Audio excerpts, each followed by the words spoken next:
ఎత్తులో ఎవరూ ఎగరలేరని మిడిసిపడుతూ ఉండేది. ఓ రోజు కాకికి ఏమీ ఉబిసిపోక అటువైపుగా వెళ్తున్న పిచ్చుకను ఆపి, నీకు కనీసం అందంగా ఎగరడం కూడా వచ్చినట్లేదు, ఏదో పురుగ్గంతేసినట్టే ఉంది అని వేళాకోళమాడింది. ఆ మాటకి పిచ్చుకకు కోపం వచ్చింది.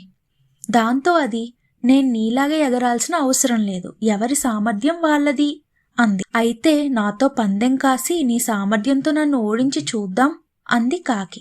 దానికి పిచ్చుక ఒప్పుకుంది.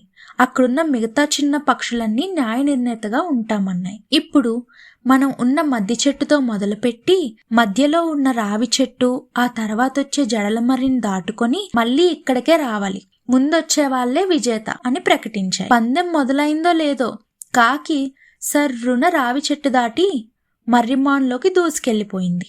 ఆ జడలమర్రి చాలా పెద్దది, లెక్కలేనన్ని ఊడలతో దట్టంగా ఉంది. దాంతో రెక్కలు రెండు సన్నటి ఊడల మధ్య చిక్కుకుపోయాయి. అది బాధతో అల్లాడిపోయింది. పిచ్చుక సన్నగా చిన్నగా ఉండడం వల్ల కొమ్మల్లోకి దూరి ఆకుల మధ్య ఖాళీ చేసుకుంటూ బయటకొచ్చి గమ్యస్థానాన్ని చేరుకుని విజేతగా నిలిచింది. పిచ్చుక కోరిక మేరకు వడ్రంగి పిట్ట ఒకటి వచ్చి దాన్ని ఊడల్ని మెల్లగా తొలిచి వాటిలో ఇరుక్కున్న కాకిని కాపాడింది.